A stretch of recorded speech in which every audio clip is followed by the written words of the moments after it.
नमस्ते दोस्तों, खुशी ई एजुकेशन में आपका स्वागत है। आज हम जानेंगे अरे भाई कितने प्रकार के प्राणी और उनका जीवन क्रम। दोस्तों, हमारे आसपास के परिसर में अलग अलग प्रकार के प्राणी मौजूद हैं। उन सब का आकार, संचरण, रंग और जीवन क्रम अलग अलग होता है। अलग अलग प्राणी अलग अलग जगह पे संचरण करते हैं। जैसे गरुड़ आकाश पे ऊंचाई पे उड़ता है। गाय, बैल, गधे, घोड़े जमीन पर चलते हैं। मछलियां पानी में तैरती है। इस तरह अलग अलग प्राणी अलग अलग जगह पे चलते फिरते हैं। कुछ प्राणियों के रंग बहुत निराले होते हैं, जैसे कि बगुला सफेद होता है, कौवा और भैंस काली होती है, तो मोर रंग बिरंगा होता है। ऐसे ही अलग अलग रंगों के प्राणी हम हमारे निसर्ग में देख पाते हैं।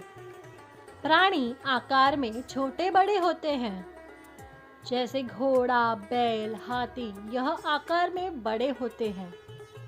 बकरी और कुत्ता मध्यम आकार वाले होते हैं। चूहा तथा गिलहरी आकार में छोटे होते हैं। केचुआ और तिलचट्टा उनसे भी छोटे होते हैं। कुटकी और चींटियां तो और भी नन्ही होती हैं। इस प्रकार के छोटे बड़े आकार के प्राणी हम हमारे परिसर में देखते हैं। अलग अलग प्राणियों की हलचलें अलग अलग होती है।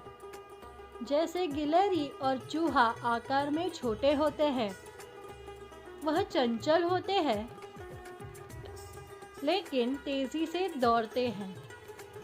हाथी का शरीर बहुत भारी होता है, पैर भी भारी भरकम होते हैं।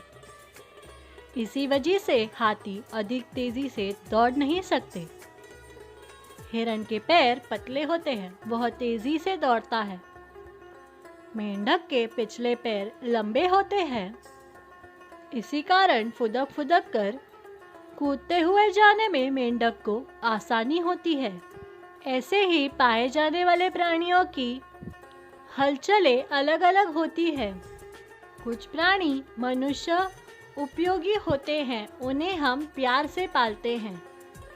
जैसे कि कुत्ता हमारे घर की रखवाली करता है। कुछ लोग बिल्ली पालना भी पसंद करते हैं। गाय, भैंस, बकरी इनसे हमें दूध मिलता है। कुछ लोग मुर्गियां भी पालते हैं, उनसे हमें मांस और अंडे यह खाद्य पदार्थ प्राप्त होते हैं। बैल खेती के कामों में सहायता करता है और बैलगाड़ी में जोते जाने पर बोझ भी ढोता है। बोझ ढोने के लिए कुछ लोग घोड़े अथवा गधे को भी पालते हैं। पाले गए प्राणियों की हम देखभाल करते हैं, उन्हें हम खिलाते पिलाते हैं और बीमार पड़ने पर हम उनका उपचार भी करते हैं। हमारे आसपास कुछ घर घुसू प्राणी भी हैं, जैसे चूहे, मच्छर, मकड़ी, कुटकी, तिलचट्टे। यह प्राणी न चाहते हुए भी हमारे घर में घुस आते हैं। चूहे और घूस भंडारित अनाज खाते हैं और नष्ट करते हैं। घर में खटमल हो जाते हैं, वह हमारा खून चूसते हैं। इन घर घुसू प्राणियों के वजह से हमें परेशानी होती है। ऐसा होने पर भी इन कष्टकारक प्राणियों का प्रकृति में महत्व है। अब वैज्ञानिकों द्वारा प्राणियों के कुछ अलग अलग समूह बनाए गए हैं, उनकी जानकारी लेंगे। पहला है जिनके बच्चे दूध पीते हैं। गाय, कुत्ता, बकरी, चूहा इन जैसे प्राणियों के बच्चे अपनी माँ का दूध पी के बड़े होते हैं। इन प्राणियों को 4 पैर होते हैं और इनके शरीर पर बाल होते हैं। इनके बाह्य कान भी होते हैं। दूसरा प्रकार, उड़ने वाले प्राणी। इन्हें हम पक्षी कहते हैं। इनका शरीर खोखला होने की वजह से वह उड़ सकते हैं।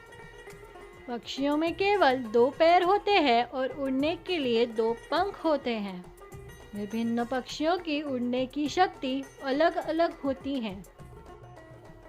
गरुड़ आकाश में बहुत समय तक ऊंची उड़ान उड़ सकता है। इसके विपरीत मुर्गा थोड़ा सा ही ऊंचा उड़ सकता है और वह तुरंत ही नीचे आ जाता है। तीसरा प्रकार है पानी में रहने वाले प्राणी। पानी में रहने वाले प्राणी मतलब मछलियाँ विभिन्न प्रकार की होती है। मछलियों के पंख होते हैं। पंख होने के कारण वे पानी में तैर सकते हैं और मछलियों के शरीर पर शल्क होते हैं। मछलियाँ श्वसन के लिए गलफड़ों का उपयोग करती हैं। अब हम चौथा प्रकार देखते हैं जो है रेंगने वाले प्राणी। गिरगिट, छिपकली और सांप रेंगने वाले प्राणी हैं। रेंगने वाले प्राणियों के शरीर पर भी शल्क होते हैं। गिरगिट तथा छिपकली को भी 4 पैर होते हैं। यह पैर बहुत ही छोटे होते हैं और सांप को तो पैर होते ही नहीं हैं। अब हम 5वां प्रकार देखते हैं जो है कीटक। तितलियां, मच्छर, मक्खे, तिलचट्टे यह कीटक है। 6 पैर वाले प्राणियों को कीटक कहते हैं। कीटकों को पंख होते हैं लेकिन हम उन्हें पक्षी नहीं कहते और कीटक पक्षियों से आकार में छोटे होते हैं। कीटकों का जीवन क्रम भी अलग होता है। तो चलिए अब हम प्राणियों के जीवन क्रम के बारे में जानकारी लेते हैं। अलग अलग प्राणियों का जीवन क्रम अलग अलग होता है। बकरी के मेमने और वयस्क बकरी, इनके बाह्य रूप में अंतर नहीं होता।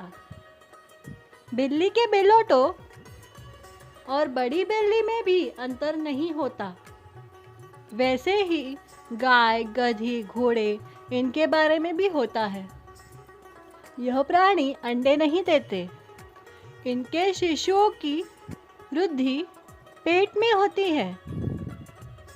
माँ के पेट से ही इनका जन्म होता है। कुछ प्राणियों के जीवन क्रम की शुरुआत अंडे से होती है। जैसे मुर्गी अंडा देती है, ऐसे ही चींटियाँ, तितलियाँ, मछलियाँ, मेंढक, सांप ये सभी प्राणी अंडे देते हैं। मुर्गी अंडा देती है। अंडों के अंदर चूजों की वृद्धि होने के लिए हल्के गर्मी की आवश्यकता होती है। उसके लिए ही अंडे देने के बाद मुर्गी अंडों पे बैठी रहती है और अंडों को सहती है। वृद्धि पूर्ण होने पर चूजे अंडों का आवरण तोड़कर बाहर निकलते हैं। चूजों के कुछ बड़े होने तक मुर्गी इन चूजों का ध्यान रखती है। इसी प्रकार से और भी पक्षी अपने अंडे सेते हैं और अपने चूजों का ध्यान रखते हैं। अब हम कीटकों का जीवन क्रम देखेंगे।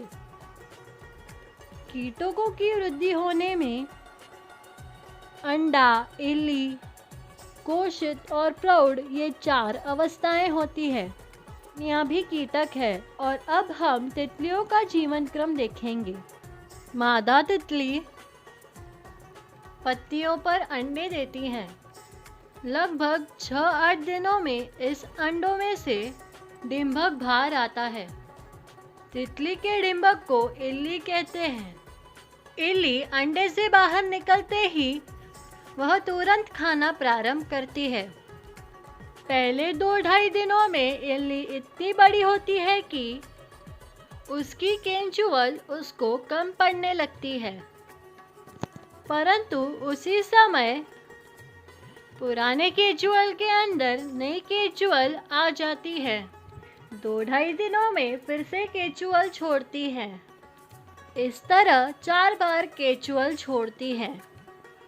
अंतिम केचुएल छोड़ने के बाद इल्ली अपने इर्द गिर्द एक कोश बनाने लगती है। वृद्धि की इस अवस्था को कोशावस्था कहते हैं। कोश के अंदर तितली 11 या 12 दिन रहती है। बाद में प्रौढ़ तितली कोशित आवरण को तोड़कर बाहर निकलती है। सभी तितलियों की वृद्धि इसी प्रकार से होती है। दोस्तों, आज हमने कितने प्रकार के प्राणी और उनका जीवन क्रम कैसे होता है ये देखा। इस वीडियो पर मैं आपको एक प्रश्न पूछ रही हूँ। आप उस प्रश्न का उत्तर अपने शिक्षकों तक पहुँचाइए। वैज्ञानिकों द्वारा प्राणियों के विभिन्न प्रकार बताए गए हैं, उनकी जानकारी दीजिए।